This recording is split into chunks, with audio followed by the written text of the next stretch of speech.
Hello friends, आज आपण जाणार आहोत नाशिकची एक धमाल सफर करायला। इथे वाईन यार्ड्स, धरणे, धबधबे, मंदिरे भरपूर आहेत। तर आम्ही पहिल्यांदा गेलो होतो सुला वाईन्सला। नाशिकला भारताची वाईन कॅपिटल म्हणतात आणि त्याचं मोठं कारण म्हणजे सुला वाईन यार्ड। इथे मोठ्या प्रमाणात द्राक्ष शेती केली जाते आणि वाईन तयार केली जाते। सुंदर निसर्ग, ग्रीनरी आणि फोटोसाठी उत्तम ठिकाण। दुसरं म्हणजे आम्ही गेलो होतो गाणगापूर डॅमला। कोणी गाणगापूर म्हणतं, कोणी गंगापूर धरण म्हणतं। तर हे धरण नाशिककरांसाठी पाण्याचा मुख्य स्रोत आहेत। पावसाळ्यात धरणातून सोडलेलं पाणी आणि आजूबाजूला हिरवाईने नटलेला परिसर अप्रतिम दिसतो। इथे भरपूर शूट होतात, maternity, paternity, pre wedding, baby shoot.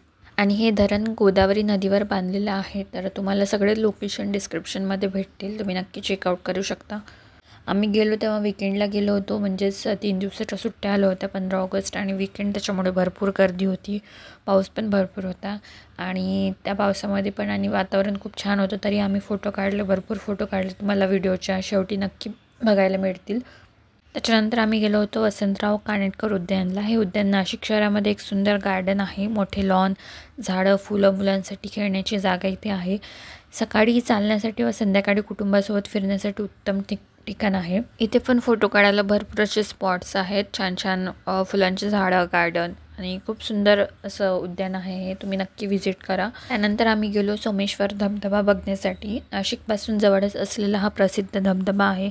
पावसाळ्यात हा धबधबा दुधासारखा पाणी कोसळतो, म्हणून याला दूधसागर धबधबा असेही म्हणतात। हा पर्यटन स्थळ नेहमी पर्यटकांसाठी गजबजलेलाच असतो। हे पण फोटो, व्हिडिओ आणि निसर्गरम्य दृश्यांसाठी उत्तम ठिकाण आहे।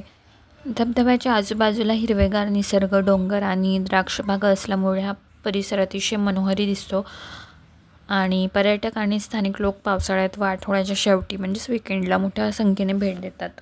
आणि इथूनच सोमेश्वर मंदिरसुद्धा जवळ आहे। तर त्यानंतर आम्ही गेलो व्यंकटेश बालाजी मंदिर। हे मंदिर दक्षिण भारतीय शैलीत बांधलेलं असून खूप सुंदर आहे। इथे भगवान व्यंकटेश्वर बालाजींची मूर्ती आहे, जी तिरुपतीच्या बालाजीची प्रतिकृती मानली जाते। मंदिर परिसर शांत आणि स्वच्छ आहे, भक्तांसाठी नाशिकचं खास आकर्षण आहे। त्यानंतर आम्ही गेलो सोमेश्वर मंदिराला भेट देण्यासाठी। मंदिर खूप सुंदर आहे। सॅटर्डेला गेलो होतो आणि श्रावण महिना होता, त्यामुळे गर्दी भरपूर होती। मंदिराला लागूनच सोमेश्वर बोट क्लब पण आहे। गोदावरी नदी किनारी वसलेलं हे ठिकाण खूप प्रसिद्ध आहे। येथे बोटिंगची सुविधा आहे। मित्रमैत्रिणी किंवा कुटुंबासोबत मजा घेता येतो। नदी किनारी असलेलं सोमेश्वर मंदिर खूप प्राचीन असून भगवान शिवाला अर्पण आहे। निसर्ग, धार्मिक स्थळ, बोटिंग सगळं एकत्र एका जागी मिळतं। तर फ्रेंड्स, ही होती नाशिकची धमाल सफर। सुला वाईन यार्ड्स, गंगापूर धरण, वसंतराव कानेटकर उद्यान, सोमेश्वर धबधबा, बालाजी मंदिर आणि बोट क्लब। निसर्ग, धार्मिकता, खाद्य संस्कृती आणि ॲडव्हेंचर सगळंच नाशिकमध्ये आहे। आणि ही ट्रिप एका दिवसाची आहे, तुम्ही नाशिकला नक्की या, व्हिजिट करा। कमी बजेटमध्ये आहे आणि भरपूर असे स्पॉट तुम्हाला एका दिवसात कवर करता येतात। तर हा होता नाशिकचा व्लॉग। तुम्हाला कसा वाटला? आवडला असल्यास लाईक, शेअर, सबस्क्राईब करायला विसरू नका। पुन्हा भेटूया एका नवीन व्हिडिओमध्ये, तोपर्यंत बाय।